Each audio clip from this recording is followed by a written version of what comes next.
നമസ്കാരം. മുഖ്യമന്ത്രി പിണറായി വിജയൻ തദ്ദേശ തെരഞ്ഞെടുപ്പിൽ തിരിച്ചടി കിട്ടിയപ്പോൾ ഞെട്ടി, പ്രതിരോധത്തിലായി, അല്ലെങ്കിൽ ചിതറി എന്നീ വാക്കുകളാണല്ലോ കേരളത്തിലെ വലതുപക്ഷ മാധ്യമങ്ങൾ ഇപ്പോഴത്തെ സാഹചര്യത്തെ പൊലിപ്പിക്കാൻ വേണ്ടി ഉപയോഗിക്കുന്ന വാക്കുകൾ. അതിനപ്പുറത്തേക്ക് റിയാലിറ്റി എന്താണ് നിങ്ങൾ കാണണം. ഇന്നിപ്പോൾ മുഖ്യമന്ത്രി തലസ്ഥാനത്ത് പൗരപ്രമുഖന്മാർക്ക് വേണ്ടിയുള്ള ക്രിസ്മസ് വിരുന്ന് സംഘടിപ്പിച്ചു. അതിൽ നടി ഭാവനയെ നേരിട്ട് ക്ഷണിച്ച് മുഖ്യമന്ത്രി കുശലം പറയുന്നതിന്റെ ദൃശ്യം പുറത്തു വന്നിട്ടുണ്ട്. എന്താണ് മനസ്സിലാക്കേണ്ടത്? അദ്ദേഹത്തിൻ്റെ ആ ബോഡി ലാംഗ്വേജും ആ സംസാരിക്കുന്ന ശൈലിയും കണ്ടിട്ട് എഴുതി പൊലിപ്പിക്കുന്നവന്മാർ കാണൂ, നിങ്ങളുടെ എഴുത്ത് പോലെ എന്തെങ്കിലും സംഭവിച്ചിട്ടുണ്ടോന്നും. അതിൽ ഒറ്റ വാചകമേ പറയാനുള്ളൂ, ഇതിനേക്കാൾ വലിയ പെരുന്നാൾ വന്നിട്ട് ബാപ്പ പള്ളിയിൽ പോയിട്ടില്ല, പിന്നല്ലേ ഈ ചെറുത്.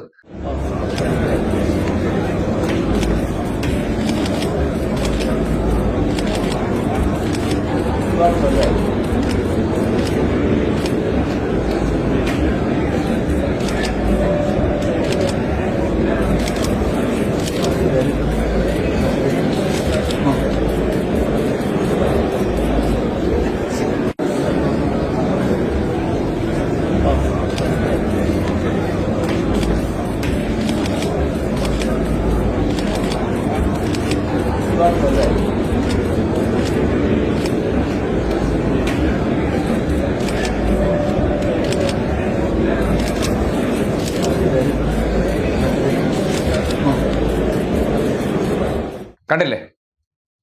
ആ ഒരു ദൃശ്യത്തിലൂടെ സർക്കാർ നിലപാട് കൂടി വ്യക്തമാക്കുകയാണ്. ഈ നാട്ടിലെ പ്രശസ്തനായിട്ടുള്ള, സ്വാധീനമുള്ള, അല്ലെങ്കിൽ വലിയ സാമ്പത്തികമുള്ള ഒരു പ്രമുഖ നടനോടുള്ള സർക്കാരിന്റെ സമീപനം എന്താണെന്ന് അദ്ദേഹം കൃത്യമായിട്ട് ഈ സമൂഹത്തിന്റെ മുന്നിൽ ദൃശ്യമായി തന്നെ കാട്ടുകയാണ്. ചില കാര്യങ്ങളിൽ ഉറച്ചു നിൽക്കും. ആരോടൊപ്പം?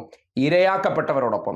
അവർക്ക് നീതി നിഷേധിക്കപ്പെട്ടു എന്ന് തോന്നിക്കഴിഞ്ഞാൽ ആ നീതി ഉറപ്പാക്കുന്നതുവരെ ഒപ്പം സർക്കാർ ഉണ്ടാകും. ആ വിശ്വാസം ആർക്കുമുണ്ട്, ആക്രമിക്കപ്പെട്ടവർക്കുമുണ്ട്.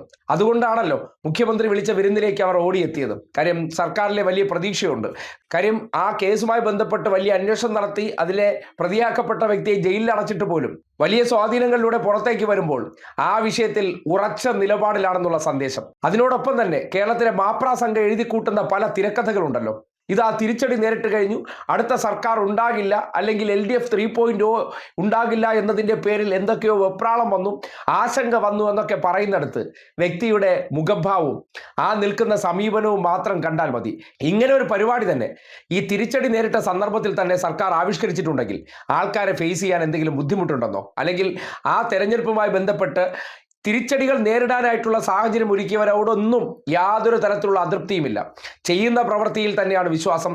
അതിൽ തന്നെ ഉറച്ചു നിൽക്കാൻ ആത്മവിശ്വാസത്തോടു കൂടി നിലകൊള്ളുന്നുണ്ടെങ്കിൽ, ജനങ്ങൾക്ക് പിന്നീട് തെറ്റിദ്ധാരണ ഉണ്ടായിട്ടുണ്ടെങ്കിൽ അതെല്ലാം മാറ്റാനുമെന്നുള്ള ആത്മവിശ്വാസവുമുണ്ട്. തെരഞ്ഞെടുപ്പുകളിൽ തോൽവിയൊക്കെ സർവ്വസാധാരണമാണ്.